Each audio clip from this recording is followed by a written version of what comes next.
Mes chers amis, bonjour.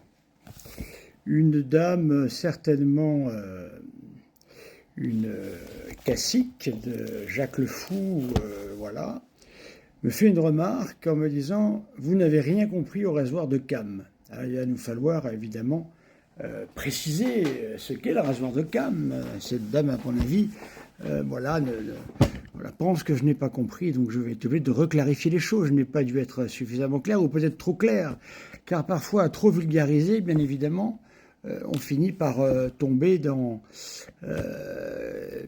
des choses qui ne sont pas assez précises. Tout d'abord, il faut bien noter que Guillaume de Cam eh bien, était un religieux. Hein, Guillaume de Cam, c'était un moine, il faut le savoir. Et ce n'était pas un athée, Guillaume de Cam, bien sûr. Guillaume de Cam était un catholique fervent, bien sûr. Et il nous faut préciser que deux principes fondent la philosophie de Cam, de Guillaume de Cam. Il y a bien sûr le principe du rasoir de Cam, mais c'est une manière de vulgariser le principe que de dire ça. On doit normalement l'appeler principe de parsinomie,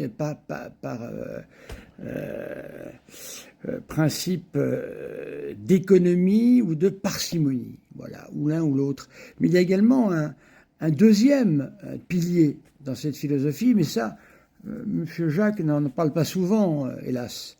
Il s'agit de ce que l'on appelle le principe dit d'omnipotence.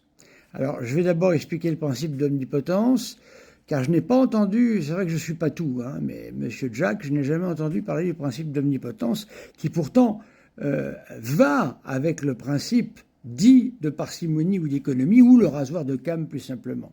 Ce principe d'omnipotence, selon lequel Dieu, du fait de sa toute-puissance, aurait pu aussi créer les choses autrement. Ainsi, il les a produits par la médiation de causes temporelles, ce que l'on appelle l'enchaînement naturel des causes dans le monde. Il peut aussi les produire lui-même sans médiation. Et vous voyez que ce principe de Guillaume de Cam, M. Jacques le Fou, vient mettre à mal Darwin et son principe d'évolution systématique, et Lamarck également, bien sûr, encore plus. Alors, il nous dit, nous ne pouvons pas davantage connaître l'existence des choses que leur enchaînement selon l'ordre de la nécessité. Aucun être A n'implique en soi l'existence nécessaire de B. On peut donc unanimement affirmer que B suit A régulièrement, bien sûr, et naturellement. Par exemple, la fumée et le feu. Voilà. Le monde créé apparaît ainsi pour l'homme comme un enchaînement de faits contingents les uns des autres. Voyez-vous, ici le terme de contingent, justement, se distingue et l'antonyme du terme de nécessité, nécessaire, voilà l'être nécessaire qui est Dieu. Et ainsi, ce ne sont pas des fondements a priori qui rendent sa connaissance possible, mais l'expérience et l'étude de ce qui arrive et de ce qui se produit concrètement.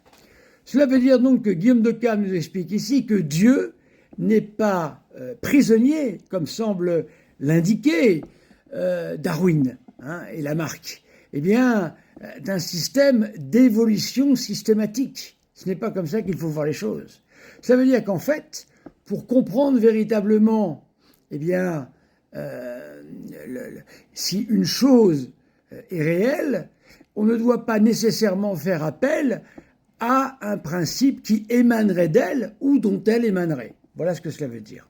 Le deuxième principe, dit rasoir de Cam, bien sûr, un peu pour l'amusement, si vous voulez, parce que en philosophie, on utilise très peu ce terme-là. C'est de la petite philosophie, en quelque sorte. Le rasoir de Cam est plutôt appelé le principe dit d'économie. Voilà, nous sommes toujours pareils, Monsieur le Fou. C'est vrai que je suis très étonné pourquoi que Monsieur Jacques utilise ce principe, car ce principe demande la croyance en Dieu. C'est ça le problème. Pour un athée, c'est très délicat. Alors je vais l'expliquer plus précisément, puisque je ne l'ai pas fait assez bien, cette dame me le reproche. Elle a raison, il faut être précis, bien sûr. Alors, On ne doit jamais multiplier les êtres sans nécessité. Je vais donner l'axiome tout de suite, pour être précis. Pluritas nunquam est ponenda sine necessitate. Voilà, c'est la même chose, sauf que c'est la formule que l'on trouve chez Guillaume d'Occam, qui bien sûr a fait tous ces traités en latin d'église, puisque c'était un moine. Monsieur Jacques doit certainement le savoir, bien sûr.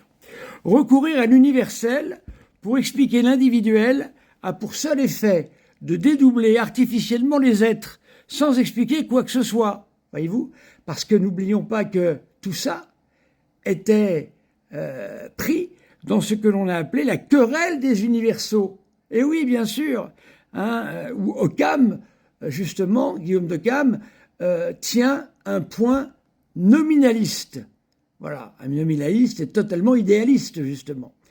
Or, voyez-vous, alors ça c'est le principe d'Occam, mais pourtant, l'universel est très important, car on va du général au particulier, et non pas du particulier au général. Continuons. Alors, il s'ensuit que tous les principes qui ne sont pas nécessaires à l'explication d'une chose sont superflus et doivent être rejetés. C'est donc ici une simplification que Guillaume d'Occam demande. Ainsi, la chose la plus simple est la mieux établie. Voilà le principe du rasoir d'Occam. Continuons. Ce principe méthodique implique aussi une critique métaphysique fondée sur la conception que se fait Occam du langage. Ah, c'est plus délicat. Ça veut dire qu'en fait, pour lui, la parole est créatrice en quelque sorte. Une bouteille, peu importe le contenant de cette bouteille, ce qui compte, c'est ce que vous allez marquer sur l'étiquette. C'est ce que vous allez marquer sur l'étiquette qui va changer le contenant de la bouteille. Voilà. Donc c'est aussi une science du langage que celle de Guillaume d'Occam. Mais peut-être que je n'ai pas tout suivi encore une fois, mais le grand Jacques, comme ça je l'appelle, parce qu'il embrasse tellement de domaines que je suis obligé de reconnaître cette universalité qu'est la sienne. Il s'oppose aux fausses croyances d'après lesquelles à toute expression verbale devrait correspondre une réalité.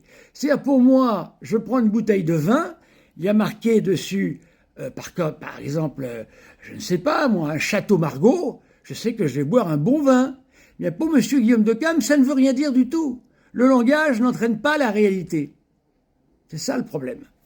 Ainsi, ce qui conduit à une multiplication injustifiée des entités en vertu de simples données du langage. Voilà. Alors, voilà exactement l'explication du rasoir d'Occam, peut-être de manière un peu plus technique, puisque effectivement cette personne a raison, je ne sais ni si c'est une femme ni si c'est un homme, peut-être même est-ce monsieur le fou qui astucieusement écrit sous un pseudonyme, car malheureusement je n'ai pas l'occasion de débattre avec ce monsieur. Quel bonheur nous aurions à parler philosophie, monsieur Jacques.